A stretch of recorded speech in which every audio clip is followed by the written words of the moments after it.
It's a day to define who you truly are inside.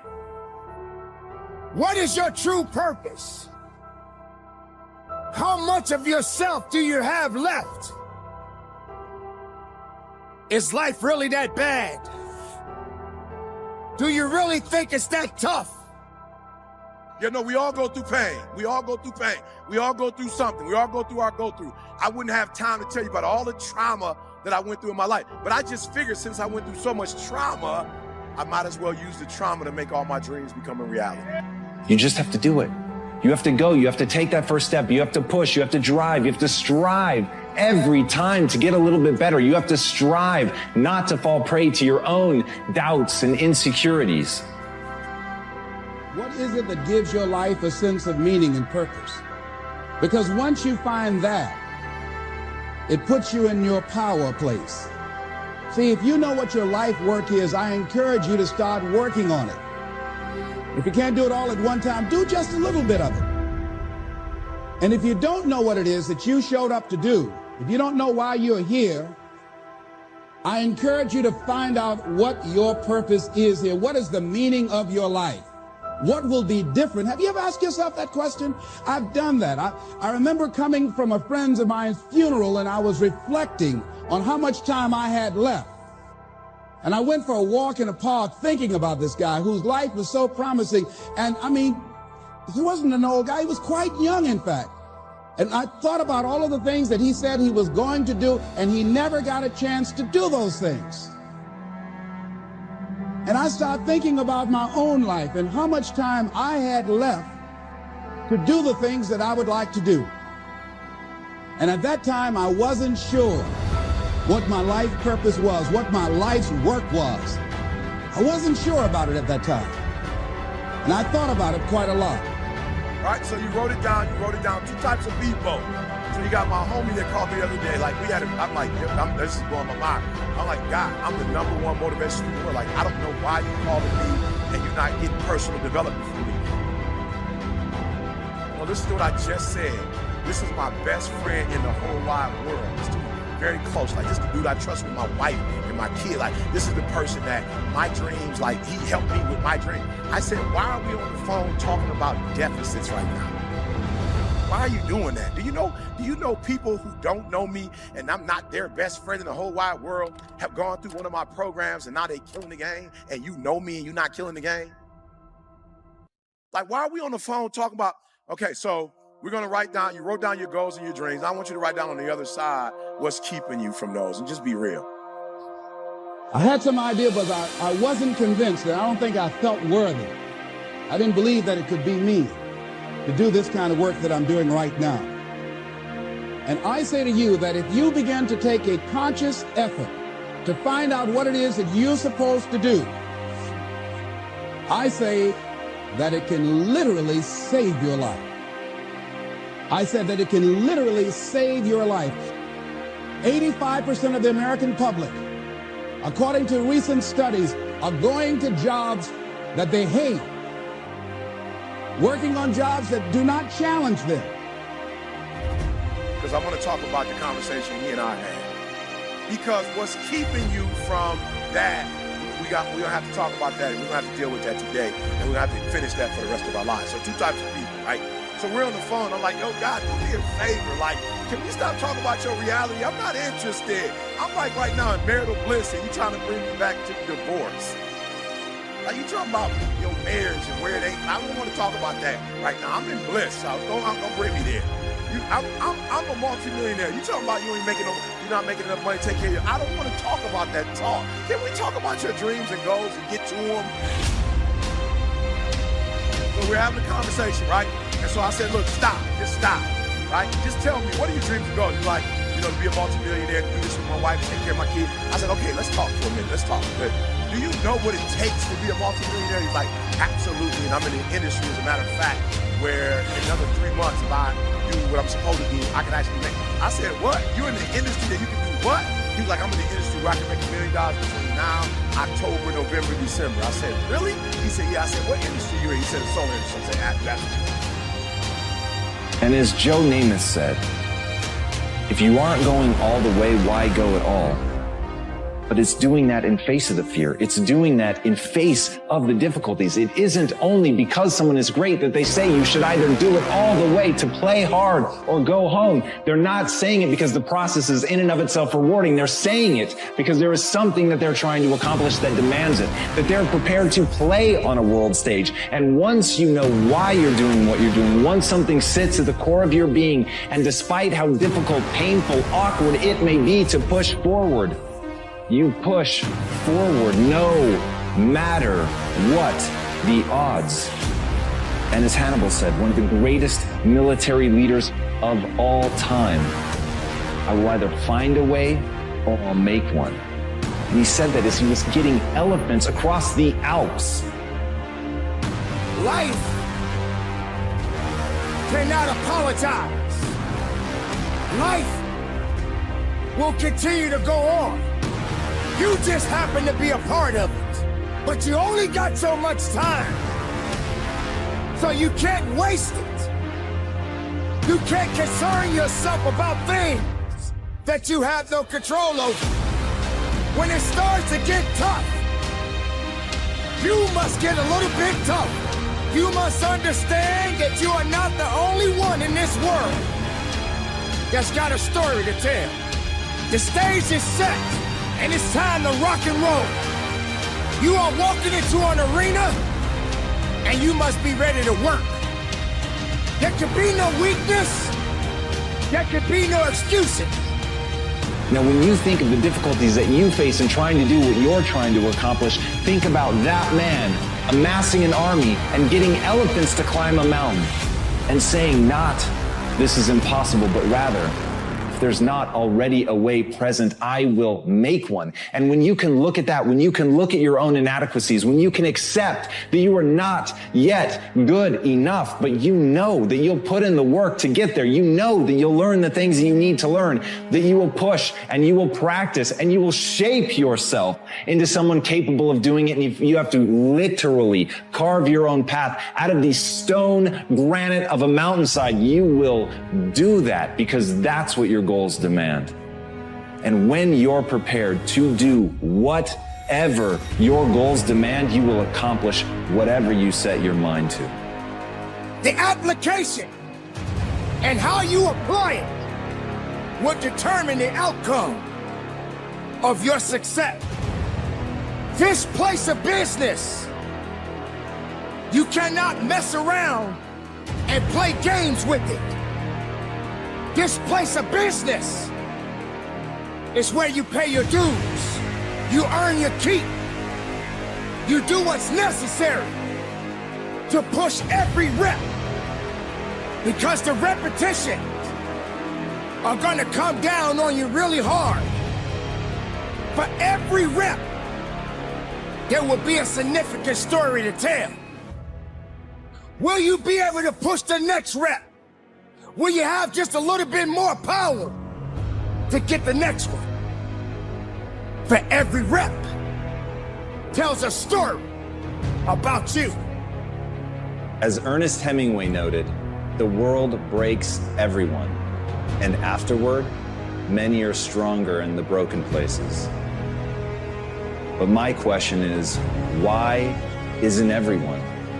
To me, it comes down to the strategies that you use. There really isn't anything objectively good or bad. There isn't anything that happens to you that can't be overcome. There isn't anything that could happen to you, anything that when you turn inward, you can't find a reason to overcome. You can't find a way to put those pieces back together, and that becomes your job. It becomes literally up to you whether you're going to sit and wallow and woe is me, because what happened, happened, and there's no way to take it back. But how you respond, what you bring to that table, whether you meet fire with fire, whether you meet that adversity with falling apart, becoming weaker in the areas that broke, or you bind them and mend them, and it becomes like a weld that literally makes you stronger.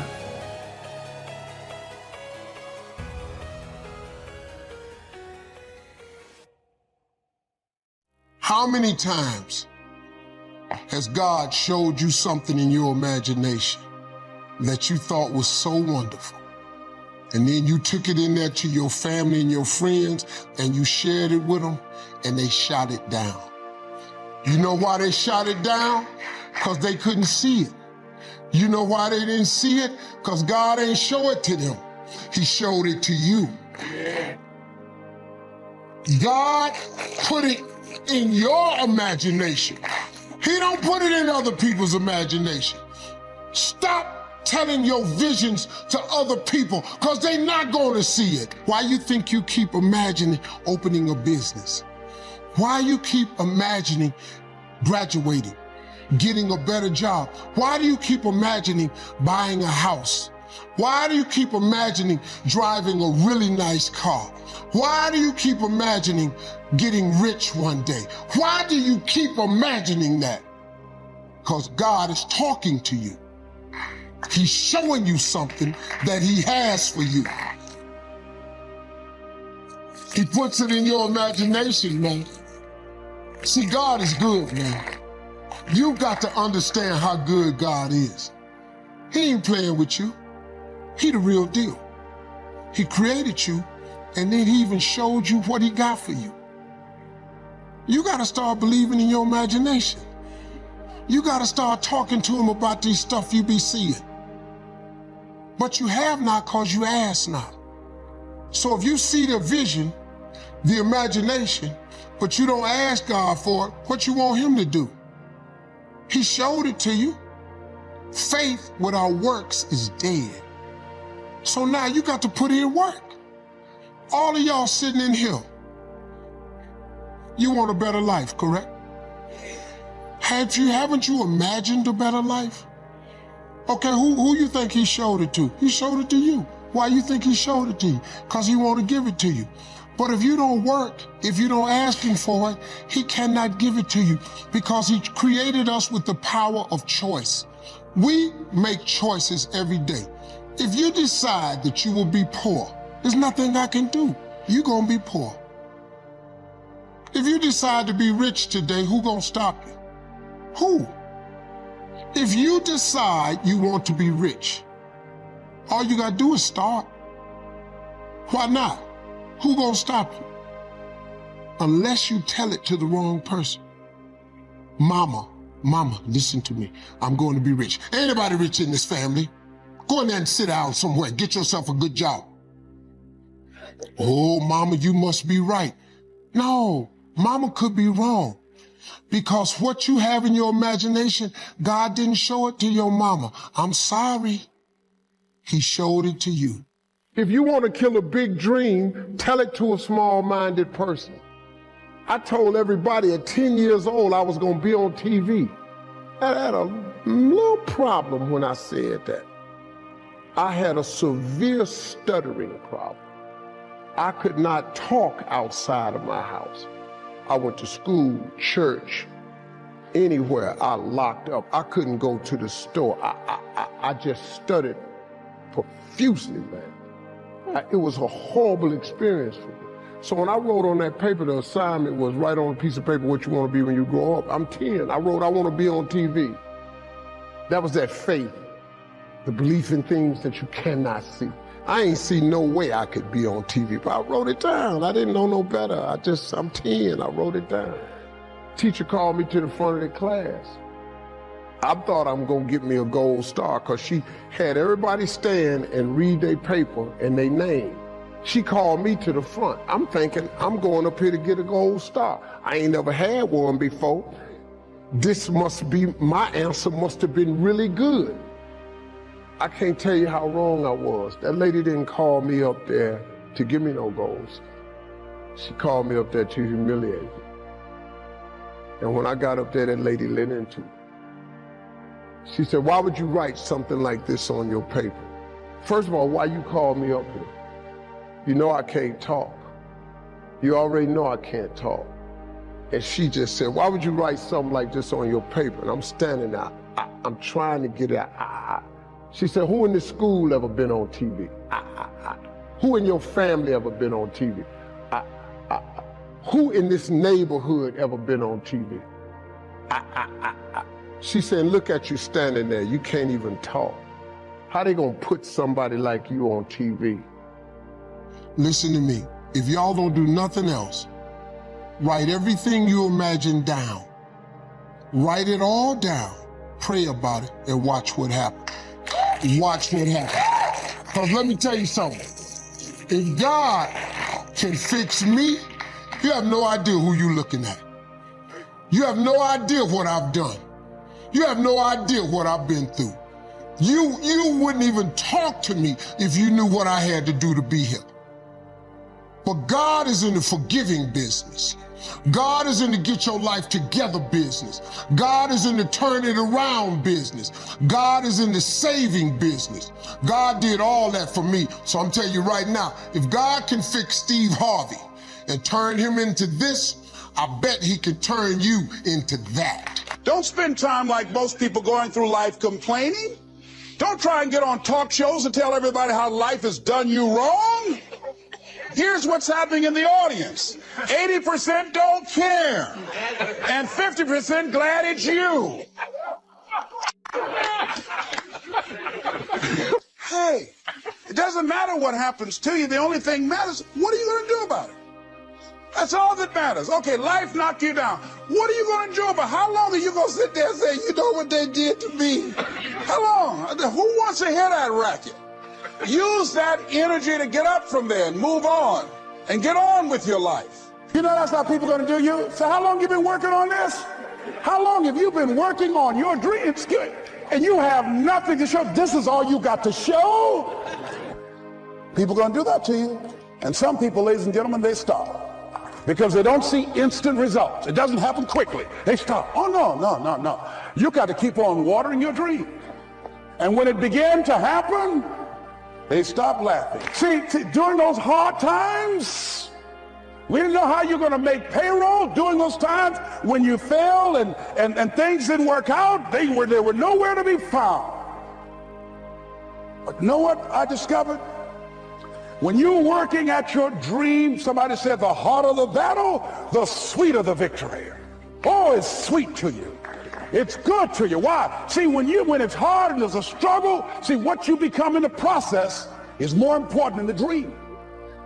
That's far more important. The kind of person you become, the character that you build, the courage that you develop, the faith that you're manifesting. Oh, it's something that you get up in the morning, you look yourself in the mirror, you're a different kind of person. You walk with a different kind of spirit. And people know that you know what life is, that you have embraced life. You knew it was hard, but you did it hard. And so the summer going into my freshman year, everybody says to me, hey, Inky, do you want to go to college? I'm like, yeah, I'm going to college. They said, what high school are you going to? So I'm going to Crim, right up the street from my house. They were asking me again, do you want to go to college? I said, yeah, I'm going to college. They said, nobody goes to college from Crim. They asked me the question so much, I started to ignore it until one day I'm in a car with my mother, and we're a stoplight away from Crim, and my mother turns and looks at me and says, son, do you want to go to college? I say, yes, ma'am, I'm going to college. She said, what high school do you want to go to? I said, I'm going to Crim. You acting like you want to put me in private school or something. She said, Inky, the chances of that happening, slim to none. Like, I'm not trying to crush your dreams, but I can't play with your future. I said, Mom, just give me a shot. I think I could do it. She said, yeah, Inky, but it just doesn't happen. I said, just give me a shot.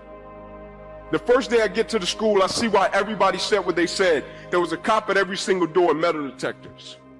And as soon as you get there, you got to put your arms out, head to the ceiling, search you from the crown of your head, bottom of your feet, come back up your body, and I'm still hyped. All right, so I get up to the door, head up. My man starts searching me. He gets to my feet. He's coming back up my body. His exact words were, what's your plan, little man? I said, oh, man, I'm going D1. I'm going to college. He says to me, you'll probably go to cell block D1. And he goes to walk off, and I walk with him. I like it, right?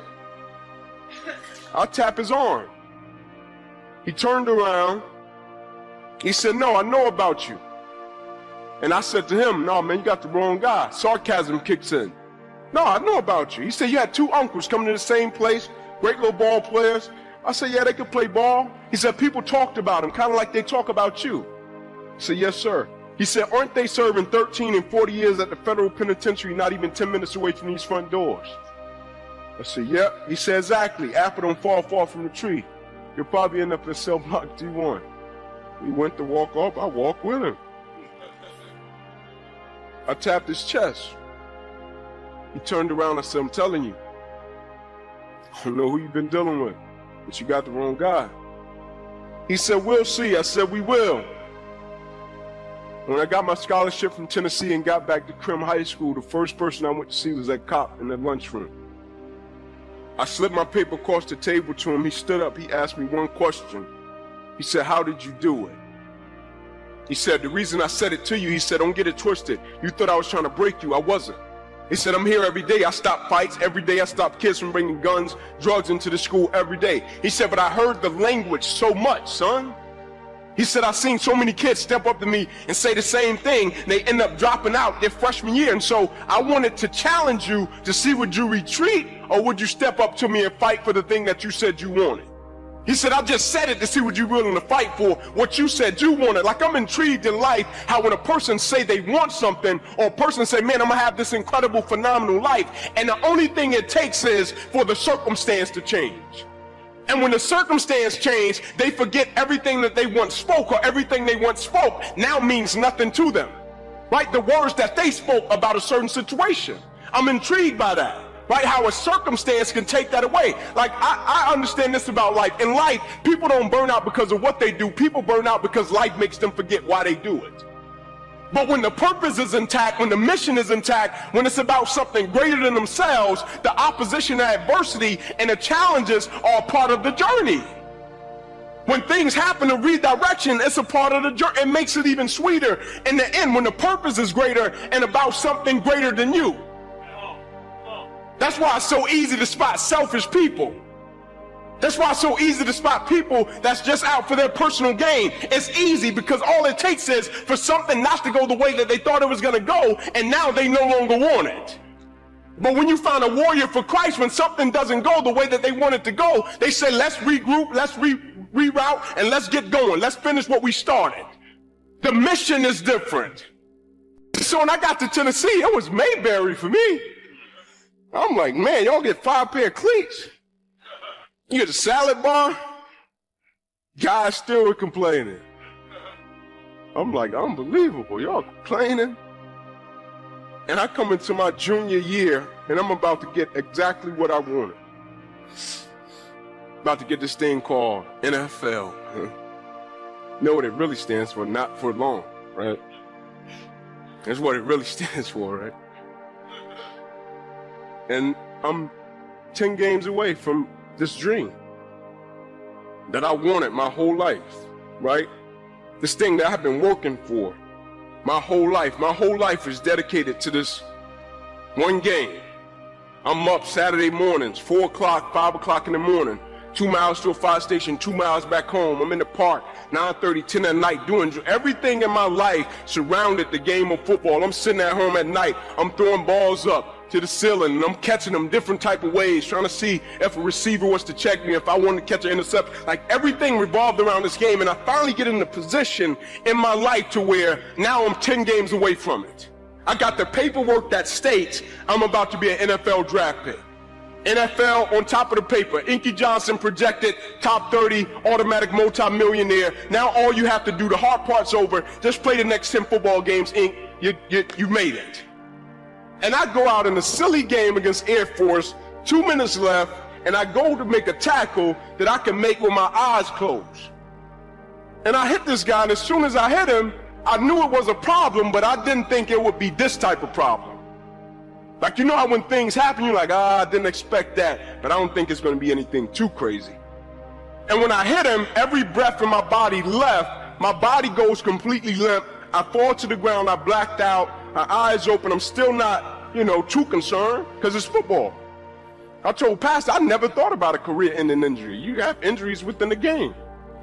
When my eyes open, guys run over, Ink, let's rock, man, let's go, let's finish him off. And I'm like, I can't.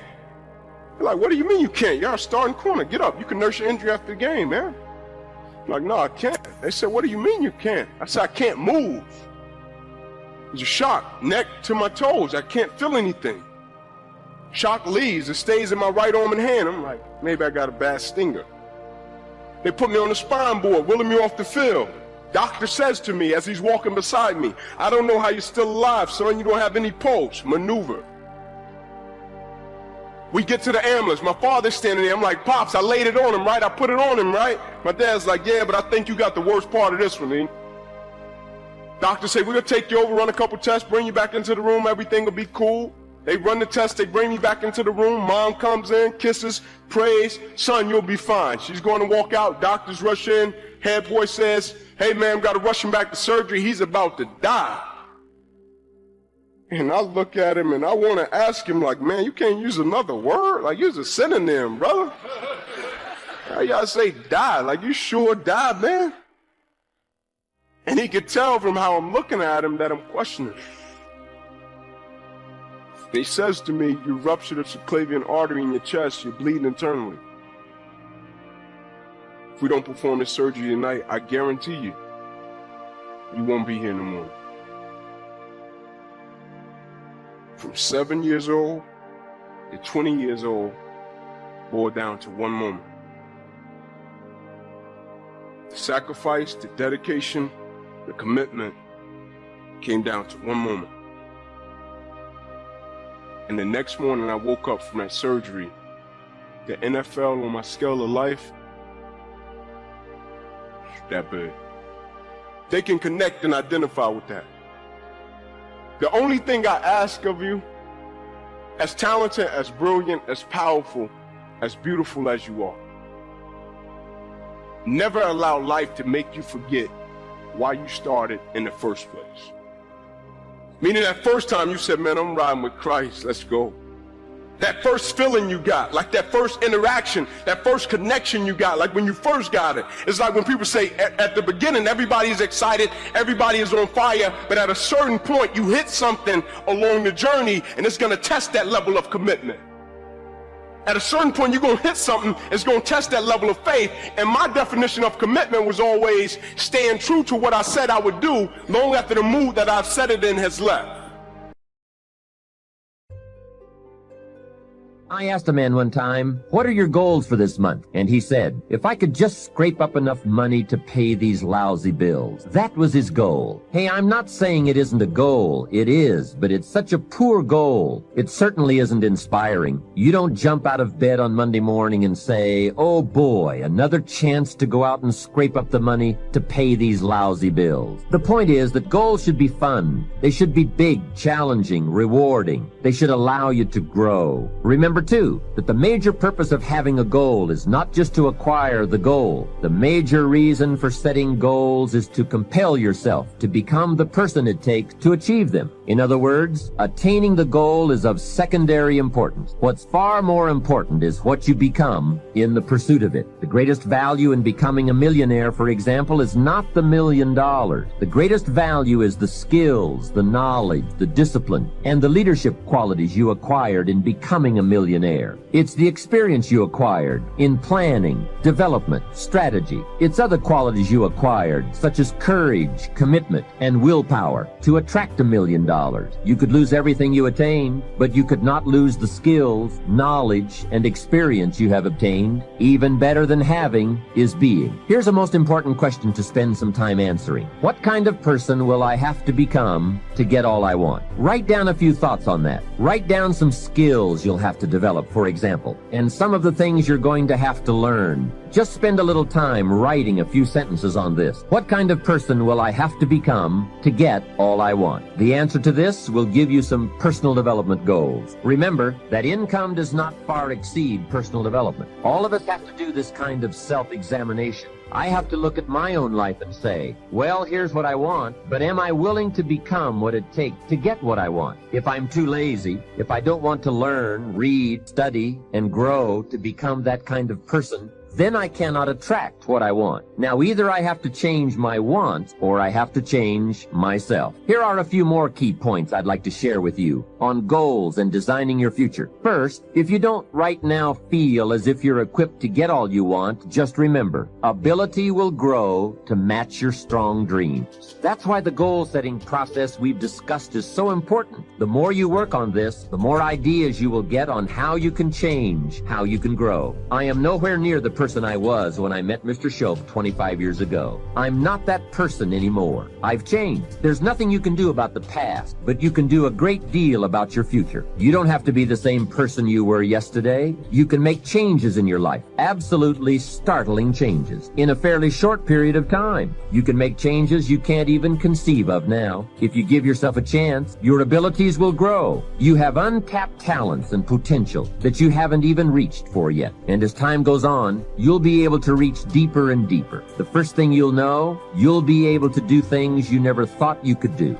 You'll be able to handle things you never thought you could handle. You'll have ideas that you've never had before. All of this is sparked by the goal-setting process. When you know what you want, and you want it badly enough, the answers will come to you. I can't tell you why it worked. All I know is it worked. If you can become a person and engage others, you will now become an extraordinary leader, not a mediocre or good one. As far as I'm concerned, good is the enemy of great. Corny as it sounds. So think about it. I'll give you an example of this book that I did. I did this book because back in 2008, I felt like I was back in my childhood. Everybody around me was suffering. And I hate suffering. Most of the skills I developed is because I want to take somebody else suffering and take them to a place where they have joy and aliveness and health and vitality and abundance or whatever I can do to help. And so I've got the guy that cuts my hair, my barber, is like, his kid can't go to college. He's lost half what he's got to do. A billionaire client of mine is no longer a billionaire. And he's feeling equally bad, he thinks, but suffering is suffering in somebody's mind, right? And so I thought to myself, something's got to be done. And like most of us, somebody's going to do something. In 2010, when things actually got worse and the system wasn't changed, I started reading everything I could read, started watching everything I could watch, and I watched a documentary called Inside Job. Anybody here see Inside Job? If you didn't see it, was Matt Damon did the documentary on it, and it won the Academy Award. And it actually walked through systematically and showed how the entire world economic experience, our entire economy as a world, was almost destroyed by a few people, and they identified who they were, how they did it, they documented it all, and then they showed what happened to them. And what happened to them, does anybody know? No, not nothing. Nothing would have been a reward compared to what they should have got. They were actually put in charge of the turnaround, and they were given your money and mine. We were taxed so they could put their money back where it belonged. So at the end of this film, depending upon your personality, if you haven't seen it, I should warn you, you'll have one or two reactions. You'll either be very depressed or very pissed. I was on the pissed side. I was so angry, and I thought to myself, nothing's been done. This is insane. And something's got to be done. I thought, everybody says something can be done, but what can I do? And I thought, you know what? I've got access. For 21 years, most people think I'm a happy, bouncing around, positive thinking, screening guy on an infomercial from 20 years ago, but I have continued to grow, not taller, hopefully.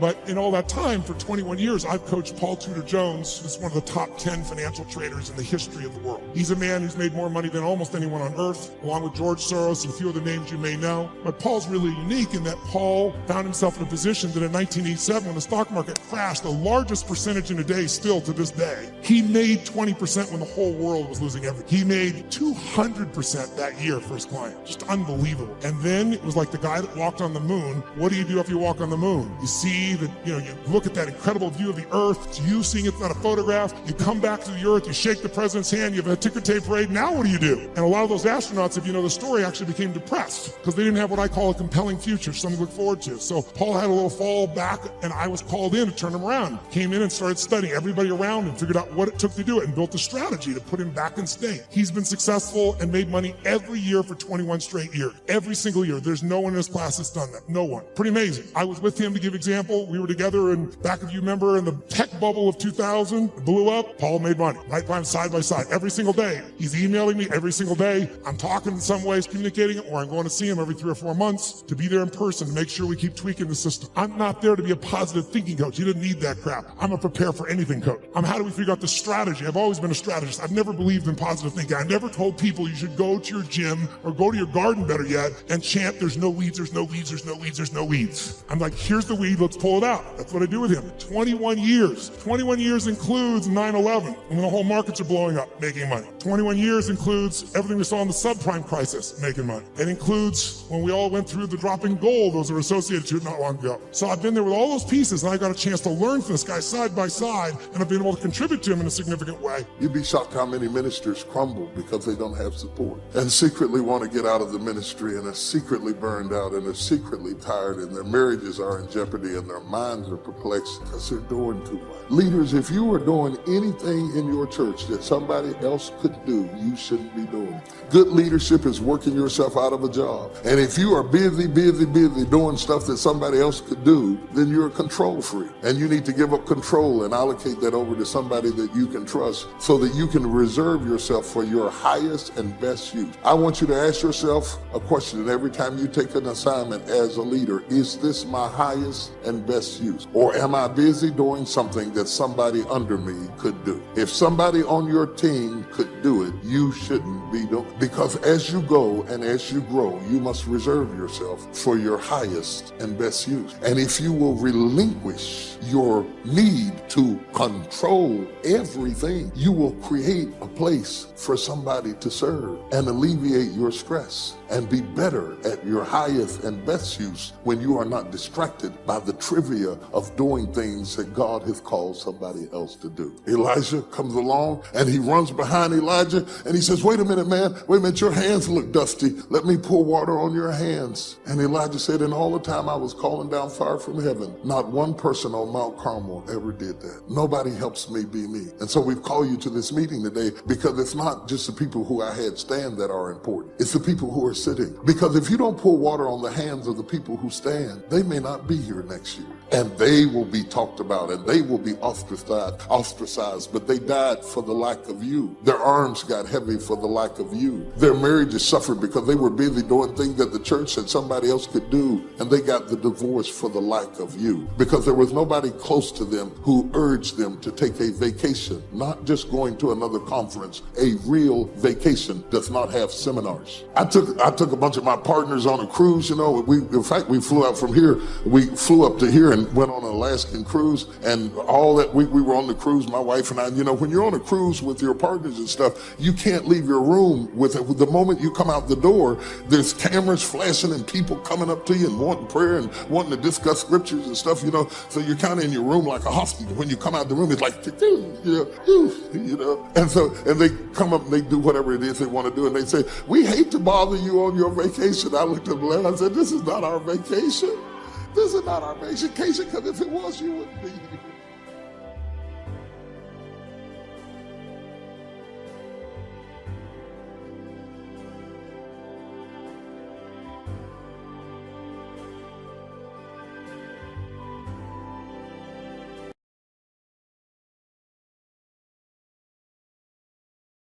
Everybody experiences what I'm about to talk about. Everybody has some form of it. It could be in a relationship, a loving relationship. It could be a job relationship. It could just be anything, man. So let's talk about it. Life is too short to be waiting on somebody to act right.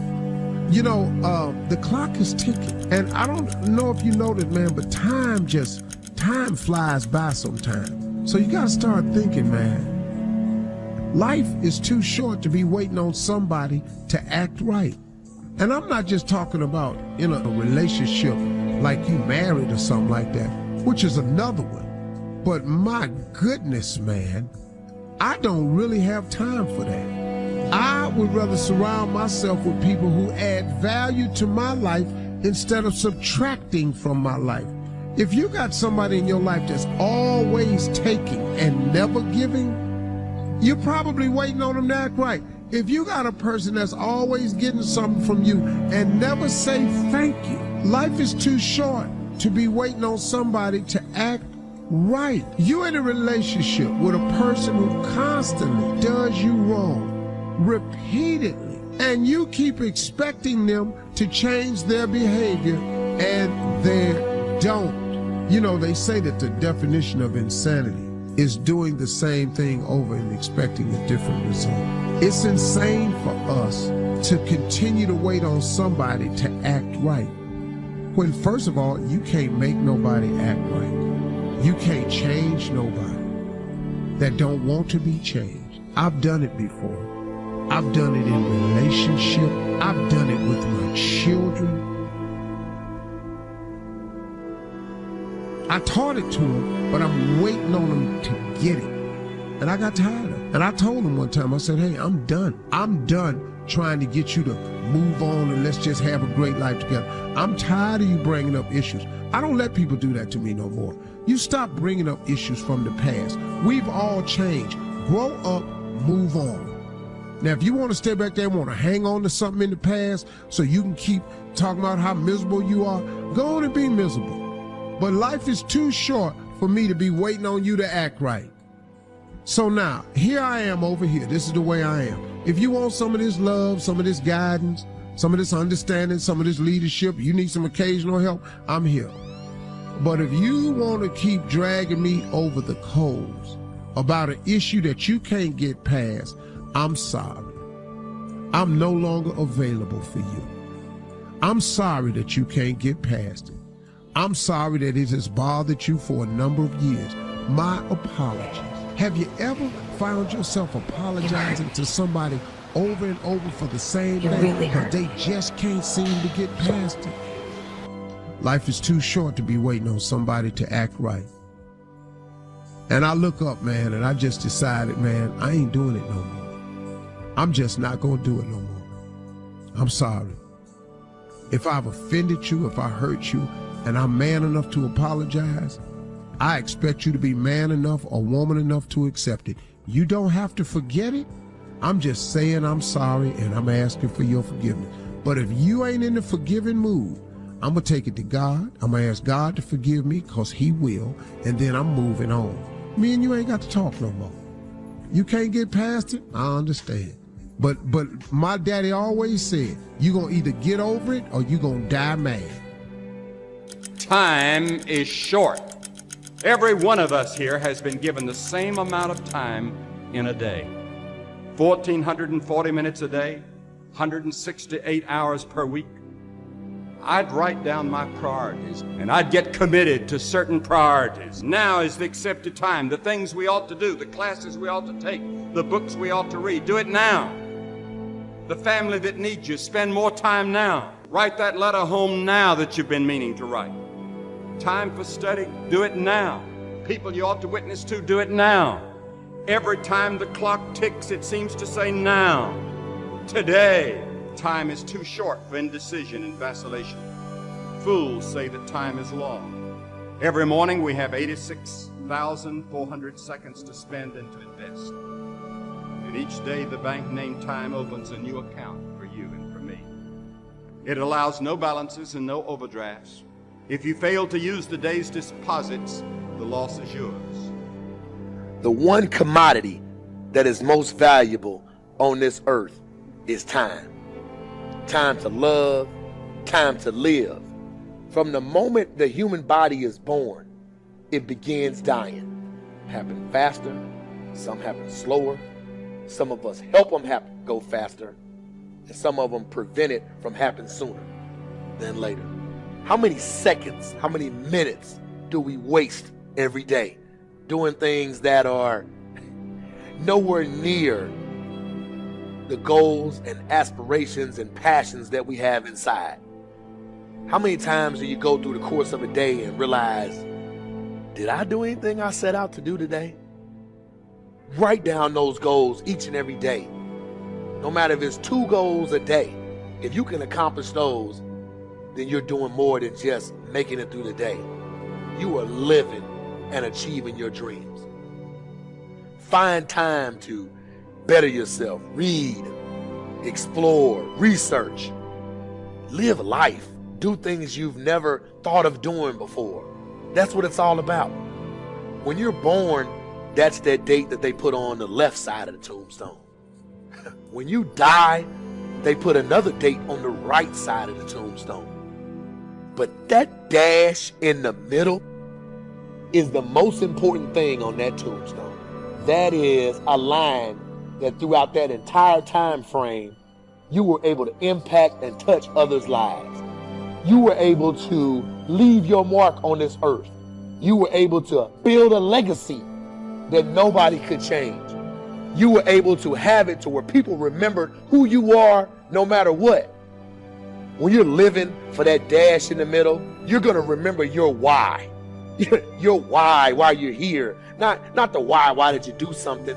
Your why, your reason for getting up in the morning, your reason for pushing yourself past the brink of exertion and giving up.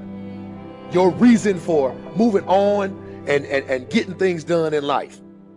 That dash in the middle, that's the thing that pushes you. How do you rate yourself on a scale of 1 to 10 in terms of your physical appearance, in terms of your health? Do you take care of yourself? Are you allowing yourself to get overweight and out of shape? Are you conscious of your health? Are you watching the food that you take into your body? Do you make a deliberate effort to exercise? You know, it was George Burns. He said, we cannot help getting older, but we don't have to get old. And many of us get old before our time because we don't take time to take care of ourselves. Your environment is a very good indicator. On a scale of 1 to 10, is it what you want it to be? Do you find it desirable? Are you satisfied? The job or career that you're involved in. Someone said that 85% of the American public are unhappy with their jobs. Are you spending 8 hours a day just doing time? Your relationships. What kind of impact is it having on your life? Is it nourishing or is it a toxic relationship? Does it drain you or does it build you up? Ask yourself that. How motivated are you to do something about it? Your contribution, your actions. What are you giving? Many people will leave the universe without a trace. No one will know they were here. And in fact, under their name, we could put under there, not used up. Will anybody know that you came this way? What contribution are you giving? What will you leave? What will be different because you came this way?